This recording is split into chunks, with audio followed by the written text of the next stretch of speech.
Hello and welcome to the ScatterVolt channel, and today let me tell you what are the best CPU and GPU combos you can get in the later half of 2023. This is a much needed update from my last CPU and GPU combos video because prices for graphics cards, processors, motherboards, and especially RAM have dramatically changed since I made that last video, and a lot of my recommendations for the best CPU and GPU combos have definitely changed as well. And unlike last video, I'm not going to be categorizing each of these combos off of their price, but instead just by how good each combo is as far as its performance, value, utility, and features go. For example, the cheapest CPU and GPU combo I have in this video, which also includes the price of the motherboard and the RAM, starts at $350. And that's because if you go any lower than that, you're just gonna get shafted in terms of performance, and it's just not gonna turn out well for you. So I'm gonna be providing you guys 6 different CPU and GPU combos throughout this video, which once again include the price of the motherboard and the RAM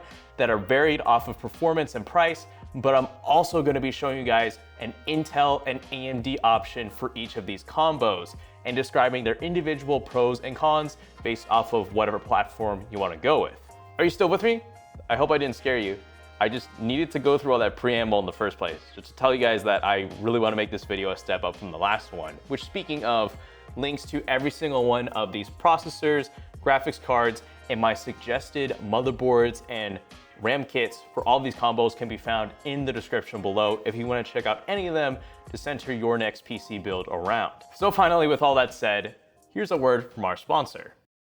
If you're looking for a capable gaming laptop, then MSI may have some good options for you, like their Katana 15, Thin GF63, and Pulse 15 gaming laptops. These feature some of the latest mobile Nvidia RTX 4000 graphics and 12th gen and 13th gen Intel processors. And I think each of these laptops strive a pretty nice balance between performance, usability, and overall features without compromising too much. And fortunately, each of these can be picked up for a nice discount right now on Newegg.com, and if that interests you, then I'll have a link to each of these laptops in the description below. So our first CPU and GPU combo, this is going to be the best for a cheap gaming PC. For the processor, I think you should get a Ryzen 5 4500 for $77.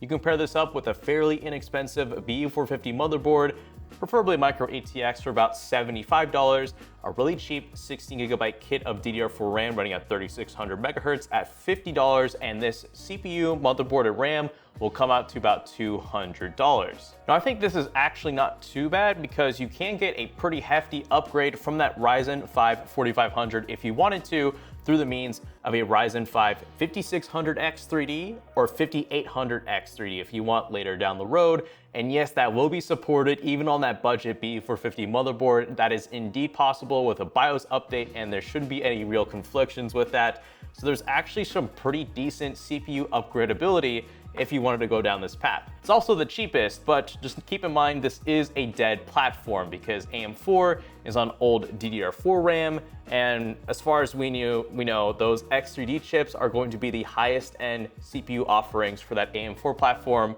for the rest of the time, again, for as far as we know. And then for the GPU, I pair up with this combo.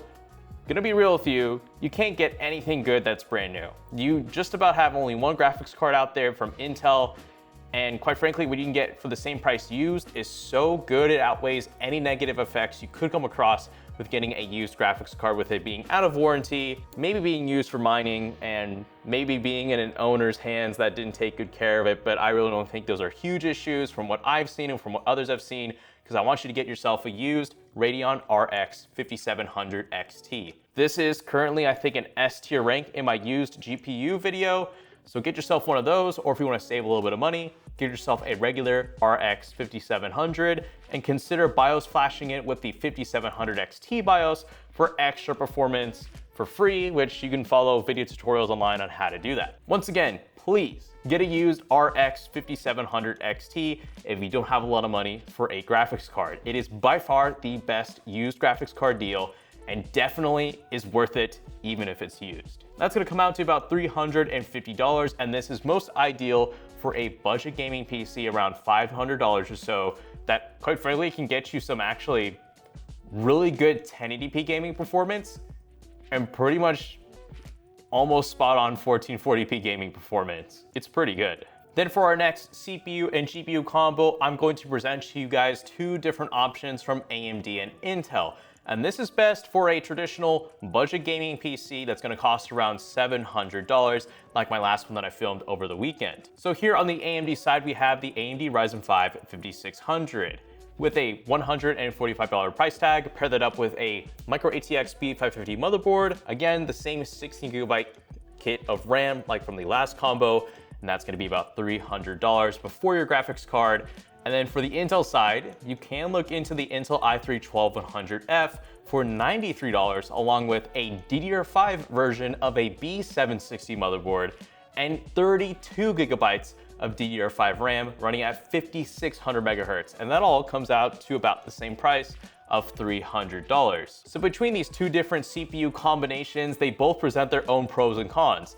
The Ryzen option is going to be much faster, but just like the last combo, it is on a dead platform. And unlike with the other one, with this, you're most probably gonna upgrade to about like a 5600X 3D or a 5800X 3D.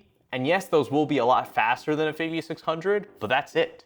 If you wanted to upgrade to the next generation of processors from Ryzen, you're gonna have to buy a whole new motherboard, a whole new kit of RAM because DDR4 isn't supported on Ryzen 7000, and who knows what Intel's gonna come out with as well in future generations. So it's on a dead platform, whereas the Intel option is more future-proof because you can upgrade from that i3 12th gen to up to a 14th gen i7 processor coming out this fall if you wanted to. But in its initial state with that i3, it is going to be much slower than the Ryzen 5 5600 option. So if you want something that's faster now, and you're just gonna deal with it, then go with the Ryzen option. But if you want something that isn't going to be as fast right now, but can last you a long while, and you won't have to spend extra money, say upgrading all your components to a new CPU, then that i3 option from Intel could be the smarter choice. Then for the graphics card, I have two options, both new and used, which are for $200 brand new, the Intel ARC A750. This is absolutely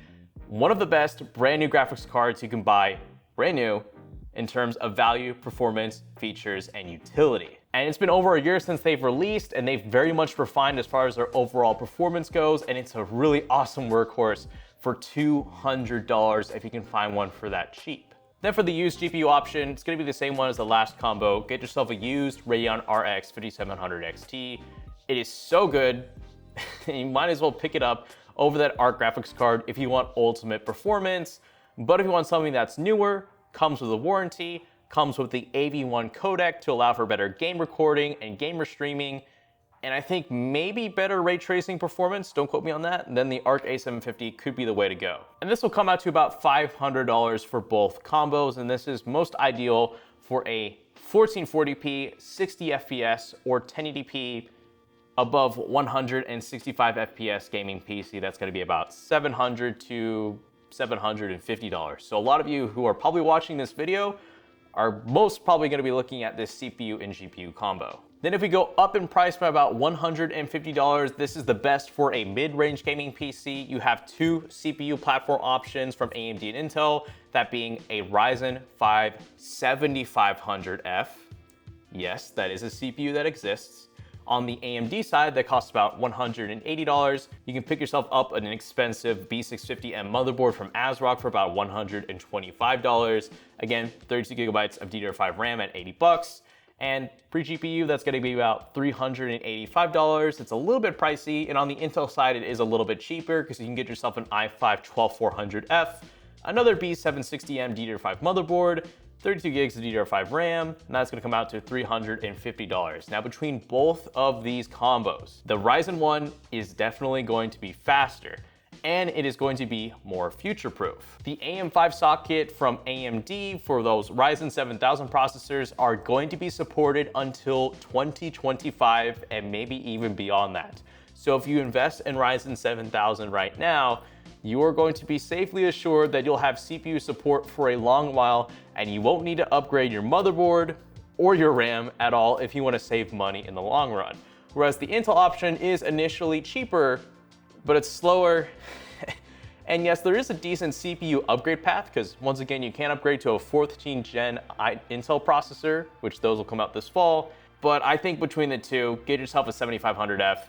It's gonna be on a better CPU socket that's gonna be supported in the long run because after 14th gen, that Intel socket's gonna be killed off for the eventual 15th gen Intel chips on a brand new socket. Then for GPU options, I got quite a few. So brand new, I think a Radeon RX 7600 for about $260 and maybe even $250 on a discount is a pretty solid 1080p entry-level 1440p gaming GPU. I definitely rate it.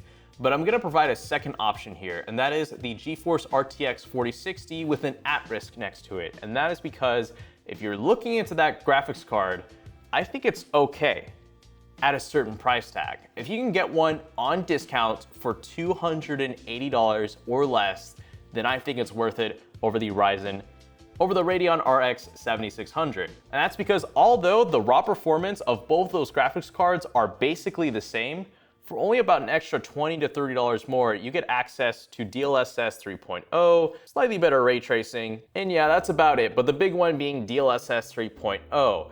But once again, if you find an RTX 4060 for $300, then I still think it's worth picking up that Radeon 7600 over that graphics card because it is cheap enough to make up for it. Because if you're gonna spend about $300 on a graphics card, then I recommend you stay tuned for the next CPU and GPU combo because it'll blow away the RTX 4060 in terms of overall performance for not that much more. And then used, ironically, get yourself a used RX 6700 XT for just below $260. That's what I've been seeing them sold for on eBay and other websites. And that in total will come out to about $650 for the AMD option and $600 for the Intel option.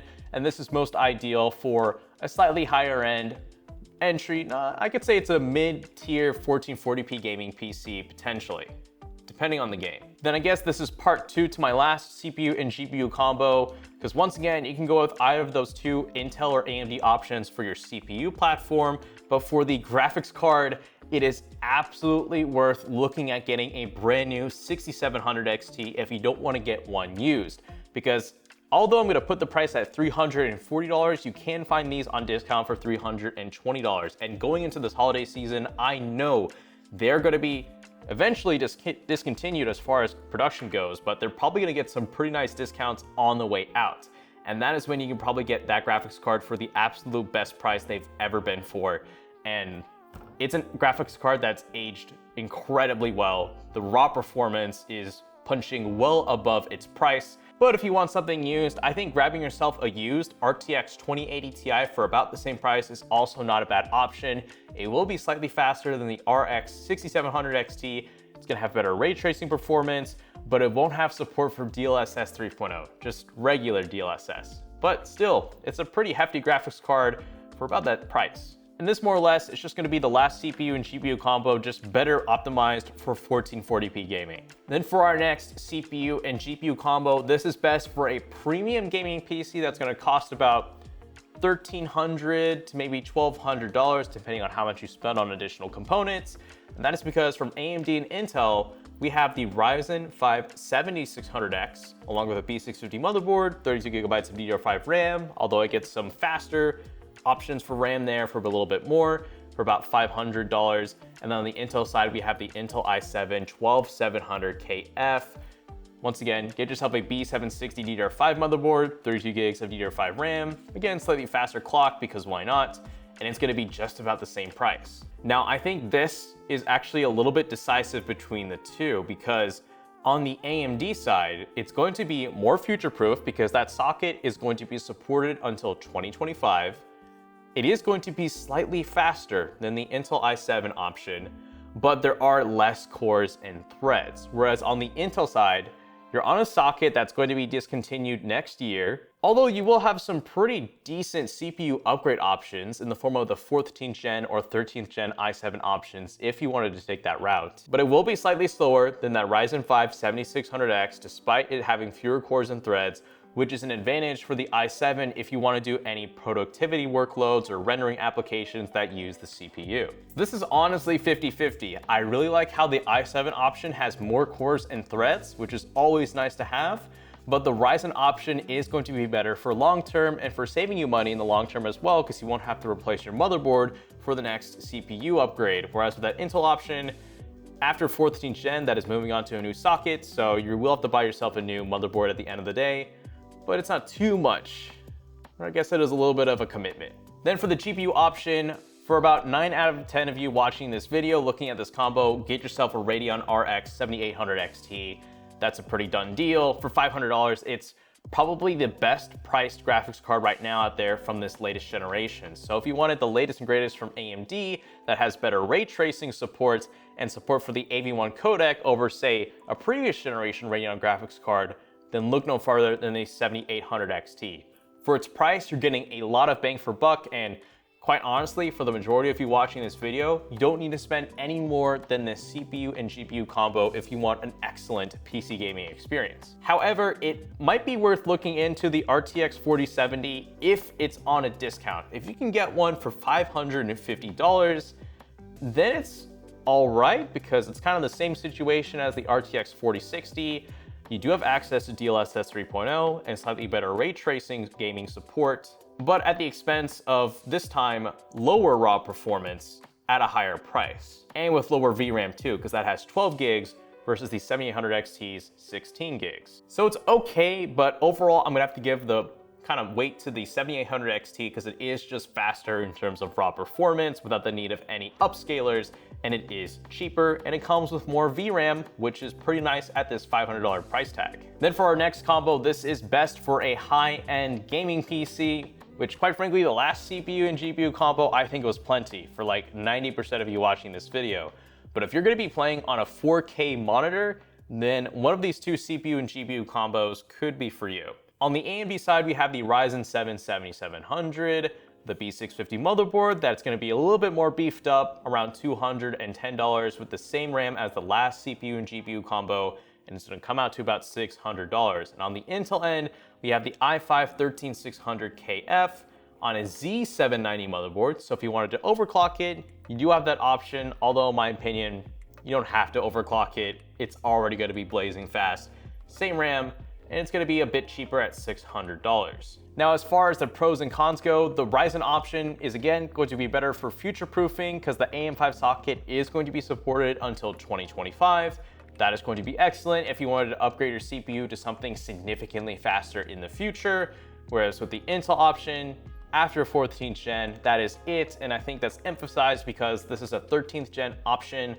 And in comparison to 14th gen, which is just gonna be a refresh of 13th gen, I don't think it's gonna be that significantly faster. Then for the GPU option, there is really only one out there that I recommend spending this much on, and that is going to have to be the Radeon RX 7900 XT. At $800, I think you were already gonna be really well off with the 7800 XT, but with a 7900 XT, it just takes it up to a whole new level. You get access to 20 gigabytes of VRAM in an $800 graphics card, which is much more appropriate than the RTX 4070 Ti with 12 gigabytes of VRAM at a more expensive price of about $825. So whereas in my last CPU and GPU combo, the RTX 4070 Ti at the time was slightly cheaper than the RX 7900 XT, now fast forward to September, and the 7900 XT is not only cheaper, but it's just gonna be flat out faster in most scenarios. Which is why I recommend it if you wanna do any basic 4K gaming or unlimited 1440p gaming on about a $1,400 CPU and GPU combo. Then for our final CPU and GPU combo, there isn't an option from Intel because it just gets absurdly overpriced from them, because you really want to get just one CPU at this price point, and that is the Ryzen 7 7800X3D, which is on discount at $390. Now, I'm letting you know this right now, but as a gamer, you really don't need more than 8 cores. You literally don't for more gaming performance. You're only gonna wanna look into more cores if you know you're gonna be utilizing applications that are going to be useful for multi-core, multi-threaded CPUs above 8 cores, which for 95% of you watching this video is not going to apply to you. You do not need more than 8 cores. And at that, still remember, you're given 16 threads to work with with this 7800X3D. And as far as gaming performance goes as well, it outperforms the 7900X3D and the 7950X3D. And if you don't believe me, please watch any of those benchmark videos on the 7800X3D, comparing it to its bigger brothers that cost more and are slower as far as gaming performance goes. So get that with an X670 motherboard for about $280, ball out with like a 32GB DDR5 kit of RAM running at about 6400 megahertz. This is gonna cost you just above $100, and that all in all should come out to about $770. And as far as the graphics card option goes, a 7900 XTX is the most extreme I'd go. And the best part is that it is on a pretty nice discount right now at $950, which I think is a lot more reasonable than say spending $1,600 on a graphics card. Remember, you're given 24GB of VRAM on this graphics card. It can do ray tracing really well just because it is so damn fast. And yes, it may not have DLSS, but at this price point, you're already getting tons of frames per second, and only look into this CPU and GPU combo if you plan to do unlimited 4K gaming. If you are at all going to pair this with a 1440p monitor, like what I found out in my PC build guide using the same CPU and GPU combo, you'll find out that it's completely pointless because it just blows anything out of the water. I would only look into an RTX 4080 or 4090 in this level of a combo if you explicitly plan to run games that actually utilize ray tracing effectively, like Cyberpunk. That game with path ray tracing is one of a kind. You can only really do it on Nvidia graphics cards, and it's a very unique and graphically pleasing experience, but that is one game out of many. So, depends. Do you want to spend an extra $600 to have a better experience in Cyberpunk 2077, or save yourself $600 and get a graphics card that'll do about 95% of the capability of one of those two other graphics cards in most gaming applications? And I think you'll be much better set with this graphics card over those two much more expensive options. And that all comes out to about $1,700, which is best for about above a $2,000 gaming PC. You could probably optimize this a little bit more with a B650 motherboard, like what I did in that $2,000 gaming PC build guide. But at this point, you guys probably have too much money. And yeah, I would not spend any more than that CPU and GPU combo. So there you have it. That is it for this edition of the best CPU and GPU combos in later half of 2023. And once again, links to every single one of these processors, graphics cards, recommended motherboards, and RAM kits can be found in the description below. And I hope you guys enjoyed this video. And if you did, please give it a like. The more likes we get, the better. Who knew? And if you like my style of commentary and these kinds of videos, then do subscribe to the ScatterVolt channel, because that is what we're here for. So with all that said, thank you so much for watching, and this is the ScatterVolt channel, signing out.